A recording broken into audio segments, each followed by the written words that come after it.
SC, ST, OBC का आरक्षण काट कर मुसलमानों को दे दिया जाएगा। पंथ निरपेक्ष देश में क्या धर्म के आधार पर होगा आरक्षण देने का फैसला? आरक्षण में मुसलमानों का कितना अधिकार और क्या कहता है भारत का संविधान?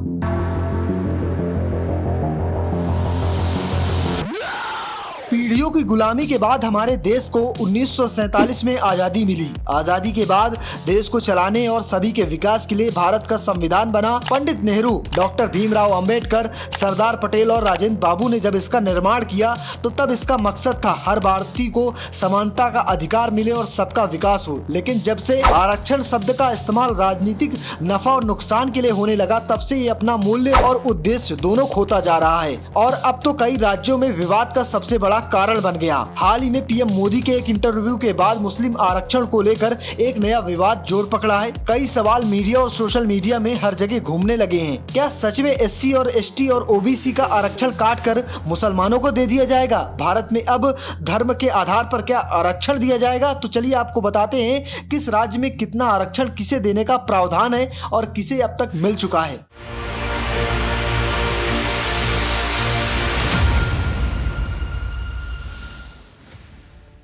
आगे बढ़ने से पहले जान लीजिए आरक्षण देने में संविधान क्या कहता है। संविधान में अल्पसंख्यकों और पिछड़े समुदायों के लिए अलग अलग अधिकार हैं। अगर किसी धर्म के लोग इसके तहत आते हैं तो उन्हें अल्पसंख्यक या पिछड़ेपन के आधार पर आरक्षण मिल सकता है, लेकिन केवल धर्म के आधार पर संविधान के अनुच्छेद 15 और 16 के तहत आरक्षण नहीं दिया जा सकता। ऐसा कोई प्रावधान नहीं है। तो ये तो साफ हो गया कि धर्म के आधार पर किसी को आरक्षण नहीं दिया जा सकता। लेकिन सवाल यह है कि देश में मुस्लिम आरक्षण की क्या स्थिति है। PIB द्वारा दी गई जानकारी के मुताबिक महाराष्ट्र, आंध्र, कर्नाटक, गुजरात, राजस्थान, तमिलनाडु में कुछ मुस्लिम समुदाय की कुछ जातियों और उत्तर प्रदेश में तेली और कायस्थ मुसलमानों, साथ ही बिहार, केरल, असम में मुसलमानों को OBC के तहत आरक्षण दिया जा रहा है। केरल में शिक्षा में 8% और नौकरियों में 10% सीटें मुस्लिम समुदाय के लिए आरक्षित है। तमिलनाडु में भी 90% मुस्लिम समुदाय आरक्षण की श्रेणी में आता है, जबकि बिहार में मुस्लिम समुदाय को पिछड़ा और अति पिछड़ा के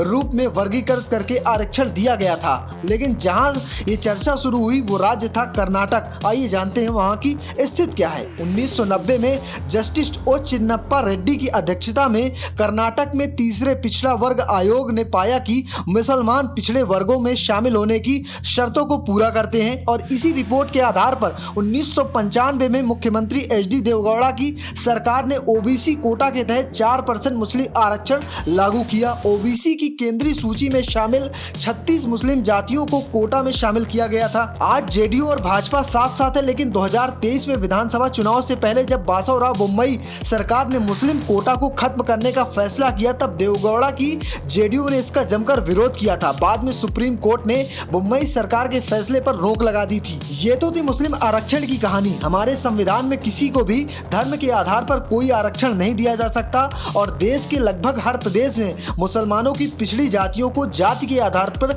आरक्षण जरूर मिल रहा है। तो फिलहाल लोकसभा चुनाव के बीच मुस्लिम आरक्षण को लेकर तमाम तरह के नेताओं के बयानों को आप कैसे देखते हैं, कमेंट बॉक्स में जरूर बताना और पेज को फॉलो करना, चैनल को सब्सक्राइब करना बिल्कुल मत भूलना। धन्यवाद।